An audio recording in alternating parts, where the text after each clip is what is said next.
Heures passées de 1 minute, vous avez eu le liner qui vous disait que nous avons un invité au studio.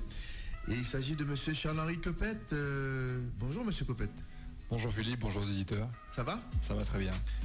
Vous êtes venu nous voir pour nous parler, bien sûr, dans le cadre de la route du Rhum, d'une action humanitaire, si on peut dire ça ainsi. Et avant tout, je vais vous demander de vous présenter.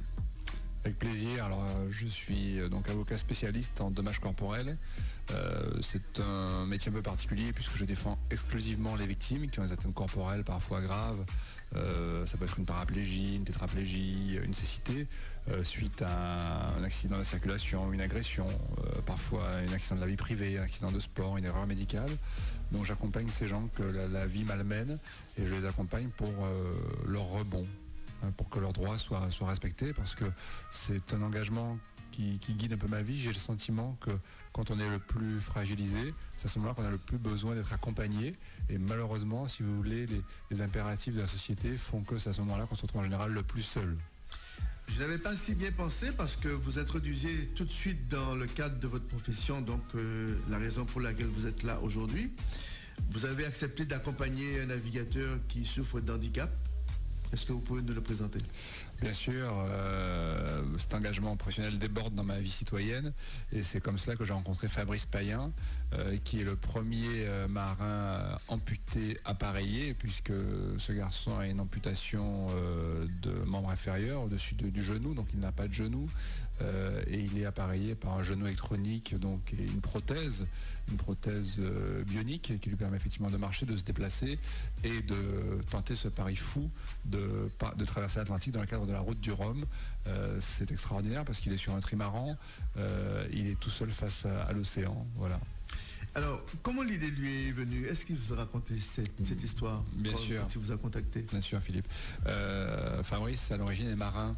C'est un marin, mais c'est un marin équipier et aussi un aventurier. Et lors d'un séjour en Inde, il va se retrouver accidenté et il aura la jambe très abîmée, au point qu'il aura des souffrances atroces. Il va passer 4 ans à prendre de la morphine, à ne pouvoir quasiment pas marcher, à perdre sa mobilité.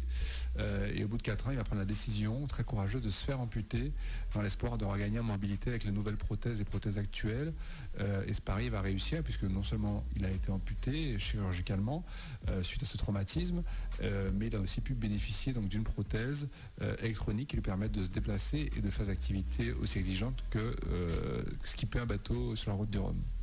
Alors, je connais un tout petit peu la mer, mais vraiment un tout petit peu, et j'imagine les conditions d'équilibre pas souvent évidentes sur un navire, encore moins sur un voilier.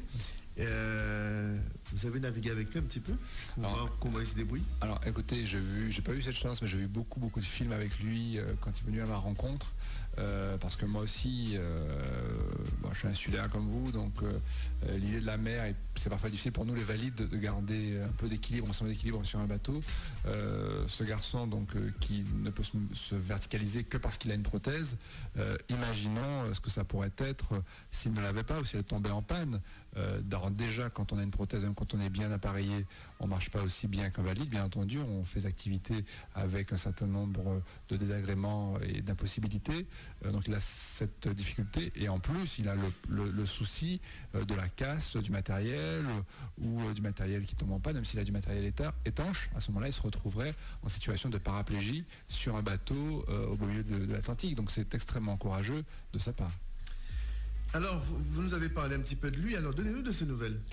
Alors aujourd'hui, on suit Fabrice dès le départ. Il était premier la première journée, on n'en revenait pas, parce que bien entendu, quand on a pris la décision d'être ses partenaires, on est devenus des amis, et on lui souhaitait le meilleur dans cette course, mais avec l'idée aussi de ses difficultés, donc on n'imaginait pas un départ aussi formidable, un départ canon. Il a tenu la dragée haute à tous les valides qui avaient des bateaux plus récents, jusqu'à son dématage, effectivement, dans la nuit d'avant-hier du moins, donc notre matinée. Est-ce que vous pouvez nous rappeler sur quoi et dans quelle classe il navigue? Alors il est dans la classe multi, donc c'est un trimaran qui a une trentaine d'années, qui n'est pas tout jeune, qui a 50 pieds. Voilà, 50 pieds, qui a déjà pas mal bourlingué. C'est un bateau qu'il a appris à apprivoiser, et donc tout se passait très très bien pour lui puisqu'il avait pris une route intéressante. Il avait évité le gros du mauvais temps tout en pouvant garder son avance sans s'arrêter comme certains l'ont fait, sans se mettre à l'abri. Malheureusement, effectivement, dans la nuit, il a dématé. C'était assez terrible parce qu'il a dû en urgence se couper, se séparer de ses gréements qui menaçaient d'emporter avec le mât une partie de la coque. Heureusement, la coque n'est pas endommagée, ce qui veut dire qu'aujourd'hui, il se dirige, si vous voulez, il se laisse dériver le long des côtes d'Espagne pour rejoindre Vigo, en espérant pouvoir repartir, puisque aujourd'hui il se dirige uniquement avec ses courants, parfois un peu le gouvernail avec le peu de gazole qui lui reste pour essayer effectivement de redonner un cap quand il n'y a plus du tout de vent, quand il n'y a plus du tout de possibilité que les courants l'amènent où il veut aller. Et puis il a mis du poids à l'arrière du bateau, donc il est dans une situation vraiment de survivant, de combattant, et c'est tout le courage du Fabrice qu'on connaît, qui ne baisse pas les bras, qui tout seul, avec ses moyens limités, essaye de rallier l'Espagne pour aller au bout du rêve, au bout de son rêve, ce rêve qui nous fait tous rêver, aussi bien les valides que ceux qui sont en situation de handicap. Alors de là où vous êtes, si vous entendez cela, j'ai envie de vous dire, frappez les mains parce qu'il le mérite bien, ce skipper du trimaran 50 pieds. C'est vrai. Frappez la Zoïla. Des mains à autres, frappez. C'est intéressant. Alors, Fabrice donc est en train de dériver avec, bien sûr, ses appréhensions, bien sûr, avec sa technicité, avec également la chance, parce que essayer de retourner sur un point où il peut réparer et repartir, c'est un peu de gasoil, sans voile. Il y a une partie de providence là-dedans. Oui, bien sûr. Il faut que le bon Dieu mette la main pour lui, comme on dit, évidemment, mais on est tous derrière lui et c'est important, c'est maintenant qu'il faut le soutenir, c'est maintenant qu'on a envie de donner le meilleur, les meilleures ondes, les meilleures pensées positives, parce que ce garçon est un exemple pour nous tous, et je pense, au début, je pensais vraiment à éclairer les personnes en situation de handicap, mais je me dis que son aventure, son épopée est telle qu'il éclaire aussi ceux qui sont valides et qui peuvent avoir un moment de découragement, un moment de moins bien dans la vie, des moments où on se dit pourquoi mon ciel est aussi gris, aussi noir.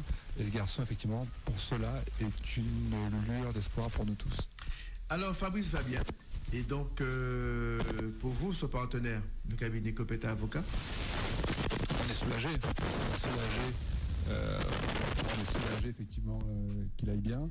C'est pour nous l'essentiel, parce qu'on sait que d'une manière ou d'une autre qu'on l'accueillera à Pointe-à-Pitre. Alors aujourd'hui, effectivement, on est tous concentrés, on lui envoie tous le meilleur pour qu'il puisse reprendre la mer. Dans toute cette cause, il viendra à la rencontre des Guadeloupéens, il viendra à la rencontre de la population pour parler de son aventure, pour partager, parce qu'il faut savoir que Fabrice, ce qu'il soutient dans des moments aussi difficiles, c'est de savoir que des gens en Guadeloupe, des Guadeloupéens l'attendent, le soutiennent et lui donnent la force.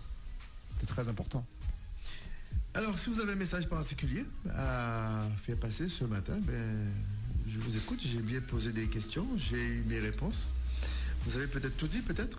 Non, alors je vais vous dire ce qui me tient peut-être le plus à cœur, c'est que quand Fabrice sera parmi nous, que ce soit par la mer, on le lui souhaite, et on y croit très fort, que ce soit différemment, qu'on soit tous là nombreux pour l'accueillir, pour lui montrer que son courage, il a été vu, que ses actes, tout ça a été entendu de l'autre côté de l'Atlantique et qu'on l'a pris pour ce que c'est-à-dire une lueur d'espoir, un signal aussi pour ne pas oublier ceux de notre population qui sont les plus fragilisés, dont parfois on se détourne. Combien de victimes j'assiste en Guadeloupe qui se retrouvent esselées, avec des moyens très limités, reclus, alors même que, je le dis toujours, une société, elle montre sa valeur en protégeant les plus fragiles de ses membres. C'est tout à l'honneur de ceux qui sont les mieux portants, les plus nantis, d'aider ceux qui sont les plus fragilisés. Eh bien, écoutez, ici à Zuka News, on prend le flambeau. Et je vous le dis, merci, avec Philippe. les auditeurs et les auditrices de la radio, nous allons apporter notre contribution pour faire de ce projet un projet qui soit entendu un peu plus. Et on va vous faire et vous donner l'énergie que nous savons donner de temps à autre. Merci de tout cœur, Philippe. Merci d'être passé. Et nous allons, en fonction des éléments qui nous seront donnés donc tous les jours, nous allons lui envoyer un petit salut et donner un peu des nouvelles de lui régulièrement. Mais merci, Philippe.